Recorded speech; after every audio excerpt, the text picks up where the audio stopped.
There are a few questions I just wanted to, share with you and ask and, get, elaborated answers, a wide, you know, um, range to a particular topic or to a Okay. particular question. Um, See, the first question I just wanted to put it on the table is, see, Mm-hmm.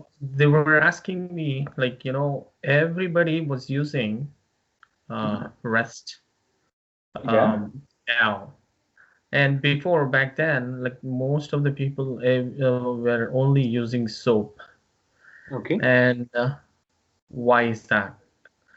And I have answered, the differences between the SOAP UI and the REST. Mm-hmm. Um, is it like, that's what they are expecting, or there is, internal meaning for other than this? Or I mean, why the rest You came can came into the answer this picture? question in multiple ways. You can answer it going deep into the technical aspects of it as to what's more secure, what's easier to use, what's programming language is better suited for what, and what's the benefit of use having a WSDL and something that does not have a WSDL, such as a Swagger or RAML. You can go all through these technical aspects, or you can keep it simple and say the reason we are using REST is because of mobile phones. Earlier, uh, when we needed integration between applications within an enterprise, the solution for that was SOA. And the implementation of SOA was in two aspects. One, using a JMS, and two, using SOAP services. And all enterprise level applications, whether it be .NET application, Java application, they needed a contract, and the contract was written in WSDL, that language. And nowadays, people are moving towards REST. They have already moved towards REST in many cases, mainly because of the internet and the web pages on the internet. And what makes more sense to use from a JavaScript language? A JSON is more friendly for a JavaScript language, and REST based interaction makes more sense when you can use HTTP get method, post method, put method, delete method, and patch method, these things. Why should you just restrict yourself with the SOAP based post method only? That's one of the reasons. And you could even elaborate, like when you have when you build a SOAP WSDL or a SOAP contract, you would define your operations, that is get customer or modify customer or some other function such as update my address, these things. So you do not have a resource over there. You are defining those operations, and you have to share that information with others and explain to them what is the meaning of that particular keyword, update customer, and what actions will it actually do. Now, when it comes to a REST based interaction, you have resources. Resources would be, let's say, you have a loyalty card or a rewards card or a credit card. And a credit card would have information such as you can get information about a credit card. Now, the resource is credit card, and you can uniquely select a credit card by using the path parameter and providing a credit card number. That would be the ID. So this is similar to a folder structure, and within the folder structure, you have individual files. And you say, get me information about the file. That would be HTTP get method. And next, if you want to update the file, modify the file, or delete the file, these things are not very difficult to explain to somebody. And this is a global standard. So, uh, not just your people in your enterprise, but everybody outside would be able to adapt to this. There are even more reasons, such as the technical overhead or the libraries that you have to use to interact with the XML SOAP message is much more. The lines of code that you need, the libraries that you have to use, and the technology that you have to use are all high, and the cost is high for a SOAP. It's much easier with the REST and HTTP call. Okay. These are just the basics. There is even more reasons that you can explain about the difference between REST and SOAP.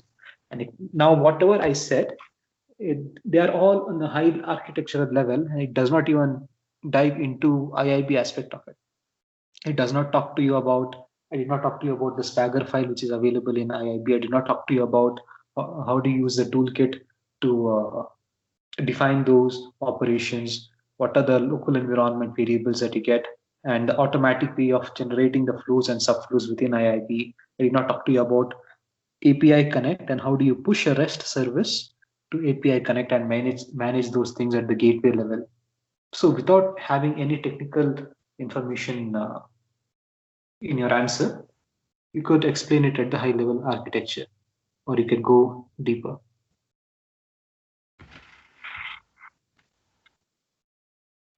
Okay. So you have used you are working on IIB, is it? Yes. All right.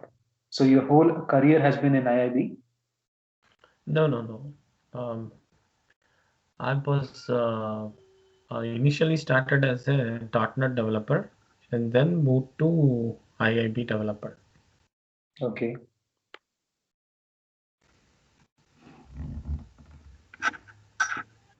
.NET. Do you use .NET in IIB in your company? No, I didn't get a chance to use it as of now. But one of my project there was a maintenance project that was using a couple of PowerShells that was generating a bill. It was running a script to get the data from the database and generate a XML, and that was actually uh, uh, processed through the datapower. But in Okay. IIB, I was not using it. I've seen companies using eSQL, XSLT, Java with IIB, but in very few cases I've heard somebody say that they have implemented a .NET solution with IIB, even though it is technically possible. Yeah, we do have a .NET nodes in our IIB, right? Previously, they made a lot of enhancements using the .NET. Yeah. And I mean, I have not personally used it, but I have seen the people who have been using it, and I have to use it because it was a maintenance project. But they did not use the IIB though. Oh, okay. They did not They use were IIB, using is it? data power. Mm-hmm. All right. .NET and data power. Yeah. Okay. What was the Pretty next sure. question that you wanted? Okay. So What?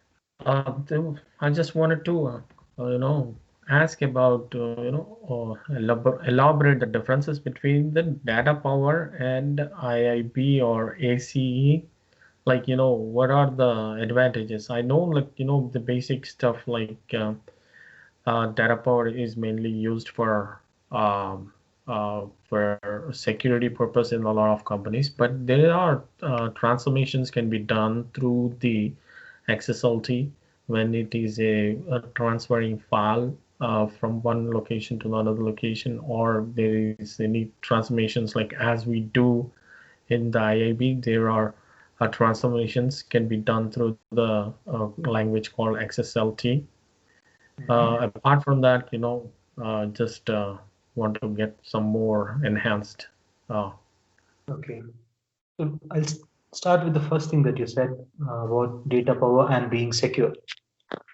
IIB is not as secure as data power. Data power is not just a software offering, it's a hardware appliance. offering from IBM. So it's a hardware appliance, and what are the additional benefits that you get by using a hardware appliance? The operating system level loopholes and backdoor entries are reduced. Next, the different attacks that which can occur, denial of service, or what was it, other XML. Yeah, you provide a unlimited open-ended tags for an XML data field, and that causes your memory to crash by overloading it. So these things would be protected by datapower, because it has, you can define XML managers for every multi-protocol gateway that you expose to the internet, and you can limit the things which can happen through a datapower endpoint. You can limit mm, the operations. You can limit the HTTP protocol, whether it is version 1, 1.1, or 1.2. And there are many other things that you can do in datapower to make it secure. You don't have all these capabilities in IIB. IIB is mainly used for a transformation, routing, filtering, this kind of a scenario to connect applications within an enterprise. Datapower is more towards connecting the external world into your into your enterprise. That's for the security factor. And now let's go towards transformation. The options that we have in datapower for transformation are, you have those gateway scripts and you have XSLT. Now that's not as powerful as eSQL or Java. When you need transformation, when you need powerful transformation, then you can't just rely on XSLT. XSLT is mainly focused, or it's mainly meant to be used with XML based traffic. Now in IIB, you know that we can handle tag delimited formats such as a CSV file. We can handle a delimited, record oriented, what is it? The one with the length, something with TDF, something like that. TDS. TDS, not the tags one, the one with the record length. Okay, there's another thing in IIB where you can handle fixed length files. Yeah, fixed length. So you can handle fixed length files. So when would you need a fixed length file? It's with the COBOL and the mainframe systems, the age-old systems which are still hanging on in many organizations. And I heard that even in the US elections and some postal offices, the COBOL language is still being used. They are not upgraded the system Yes. yet. Most of the people, financial company, they use COBOL copybook. Previously, I was working with a company, they were using it. But the things are getting changed as they are going to the newer versions. They are upgrading their systems, and they They are will keep moving upgrading to, for another 4 or 5 years.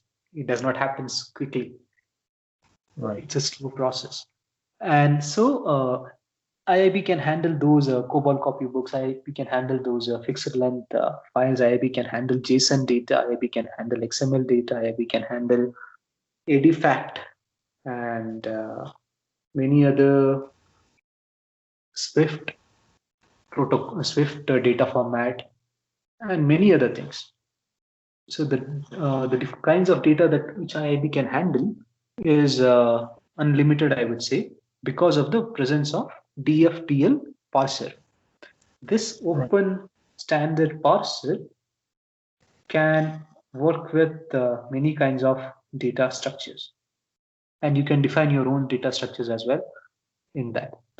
You don't even have to just follow the open standards available in the market.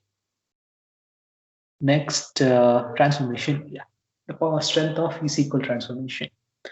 Now, once you have all these data formats and you have to do some transformation or routing or filtering, you can write your coding in whenever you have a language to write your code. Now, XSLT, you cannot call it as a language because mm, turning complete. Now, languages which have those turning complete structures would mean that you can write whatever you want. You can even write an artificial intelligence engine in it, or you can write any sort of algorithms within it if it's turning complete. I would not say XSLT is turning complete because the limitations are more. Things that you can accomplish with XSLT are very less. With eSQL and Java, .NET, PHP, things that you can accomplish are very high because you have access to the kernel and you have access to the file system, you have access to the web sockets, you have access to a database, and you have access to many other things. It's a strong transformation engine because of the programming language that it uses. eSQL is a strong language for transformation. eSQL does not have access to the file system. eSQL does not have access to many other things. But for transforming your message from one format to another, eSQL is very strong. eSQL is very easy. And wherever there's a limitation with eSQL, you can switch to Java. Then what are the differences? There's lots of differences between IIB and ACE.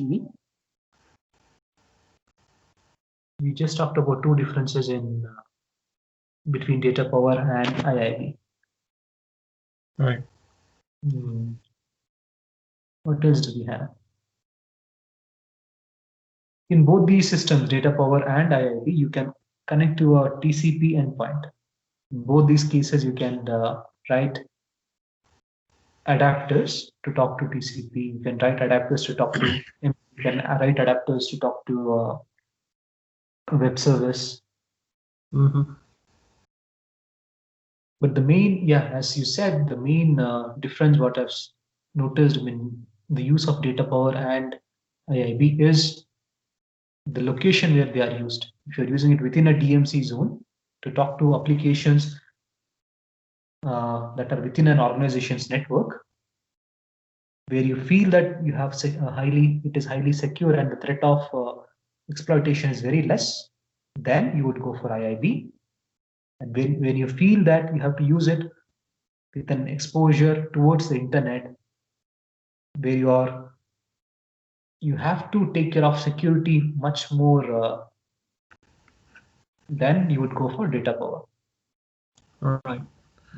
Right. Most of the applications or most of the companies, they choose, a security because, if it is a financial company or as a matter of fact, any company, what they are really worried about their privacies and their policies that they don't want it to hacked by any of the outsider and take their data.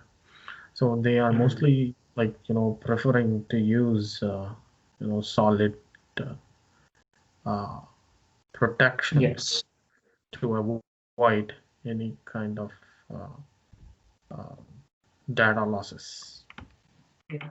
Then you would have a question like, you could think like, why don't we just use datapower everywhere? What the things which stop us from using datapower in all the locations inside your DMZ and outside your DMZ is the cost. IIB is not as costly as datapower. The Yes, licensing cost and the cost to run it is less compared to datapower. but on top of that, we do have some limitations, like doing some another extra transformation, like when the input is like different formats that cannot be processed through the data power. That would be a limitation for the data power, isn't it? Yes. Yeah, datapower has limitations when it comes to the features that it has. It's not as feature rich as IIB. And one more reason I would say is the speed at which you can release a change is much Just more in IIB. faster. I believe that data power is much more faster. Uh, I'm not sure, like, I at have what experienced the differences comparatively with the version 8. This is my, personal thought. I did not search or anything, but when we are using the data power, the data power physical hardware and their capacity Mhm. was not really being fully used, um, because that was so powerful that we get the response right away. And when it comes to the IIB version 8, um, oh, I felt like there is a little slow. There was a parallelly I was working with the two projects. I Maybe agree. you can. When it comes to performance, I agree that data power is built for the task, built for quickly responding to your requests. And usually, I don't have not seen data power being used in a long running task as well. IIB gets Right, used for running task, but not data power. right. Yes, I agree So, that too. Mhm. when it comes to performance, data power is more performant because it's built on a hardware that's made for that particular software. IIB is can run on Linux, Windows, AIX, and other operating systems. Those Intel CPUs and that RAM in those operating systems are not built for IIB to run. They are general purpose hardware and software. And yes, data power is more performs much better. I was telling you about the change at the speed of change. What I meant Right, was you give a specification document to a developer, and the time it takes for him to convert that specification document into code and release that code into the production system, it's much quicker in IIB. And people usually take more time to release a change into data power. How quickly you can write code, how quickly you can test your code, how quickly you can release your code into production system is much better in IIB. Uh, there are many automation tools that you can use with IIB to. I know Data Power has patterns and IIB also has patterns for code generation and for testing. I've seen rational integration tester being used with IIB. With Data Power, I have not seen any tools. Do you know of any tools that they use for automation testing with Data Power other than Selenium and general web service testing tools such as SoapUI and Postman, which are general purpose REST service testing tools? I've not seen anything specific for Data Power for automation See, as testing. of based on my experience, that I have used only a SOAP UI to further testing the web services, and there is no automation that other than Selenium, other companies are using. All Hmm.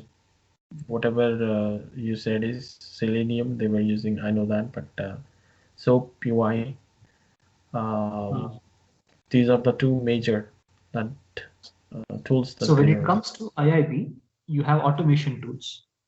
You have Right. I know of a company called Better Coding Tools, where they have a linting system. That is, you write EC code and that goes through some rule checks and will tell you whether the code that you have written is good or bad, or where you have to make a change. And there are companies such as SonarQube, which will capture reports of the SQL code that you have written, and there's a support pack from IBM written in Perl language where it will capture the unit trace logs and tell you what's the coverage, code coverage for your SQL code. Is it 10% or 50%, and things like that. So there are many automation tools available with IIB. And for testing, I've seen and I have used rational integration tester with IIB. Capture your input data, your output data, you compare your results and say that whether your code is eligible to be promoted to the next environment. That's for testing. And then for build and deployment, you have the MQSI commands, package bar, create bar, and then MQSI deploy. So with these commands, you can put them into a system such as udeploy from IBM, or you can put them into Ironcast, or you can put them into Jenkins and scripts, and you can build your automatic deployment, build automation with that. So, and you can build rollback activities with that. So all these powers you have when you use IIB. With datapower, I have only noticed the use of DCM, data power configuration management system for build and releases. But I don't see many organizations using this automated way of deploying their code into production. What's your experience? Have you seen automatic deployment of data power artifacts into a higher No, environment? no, I have not seen it, Vishnu. Mm, yeah.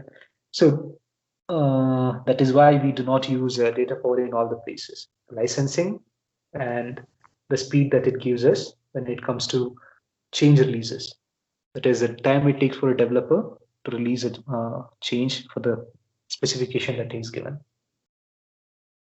Okay.